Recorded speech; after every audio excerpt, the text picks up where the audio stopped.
Okay, now that the intro's piqued your interest, my name is Dwayne Darcy, and I'm going to have a chat about how and why we know that the PCP is a great role for your ED. So the role in Australia is relatively new. It's been described since around 2004 and has been developing over that time. In 2014, Thompson et al. Published the Expanded Scopes of Practice Program Evaluation and National Synthesis. So what this did was it assessed the PCP role across 10 sites in treating patients with muscle and or bone-like presentations, otherwise known as MUSC patients, in ATS categories 3, 4, and 5. So this was assessed across 5 key domains, including effectiveness and efficiency is the first one. So in this, they described that 25% of patients were MUSC patients. And what they observed were significant improvements in treatment times for MUSC patients and major stakeholders, including members of the team like doctors and nurses, surgeons, management, as well as patients, were very supportive of the role after its implementation.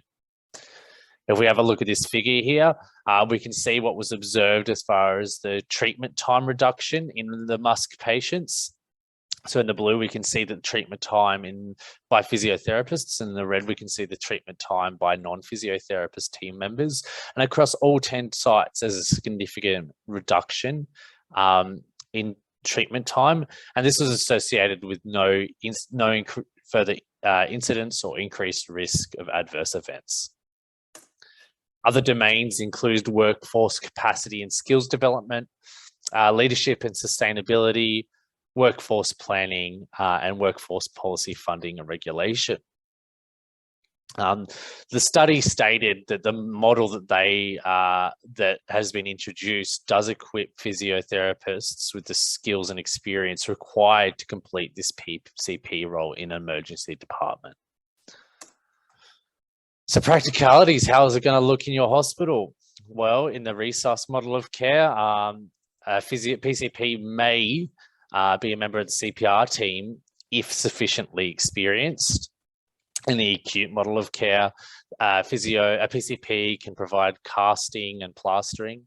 They can perform assessments for mobility, geriatrics, and MUSC patients, which include spinal or back pain.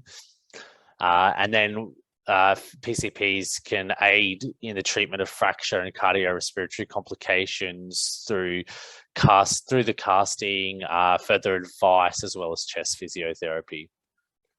In fast track and primary care model of care, this is where we're mainly going to see the PCPs operating. They can provide initial assessments as well as the full treatment here for MUSC patients primarily, but we can also see cardiorespiratory, orthopedic, and pain patients. Then in pediatrics, PCP can provide all of the same treatments as above when a member of that team. So some key messages from today are that a PCP can be the first contact from triage and independently assess and treat a patient.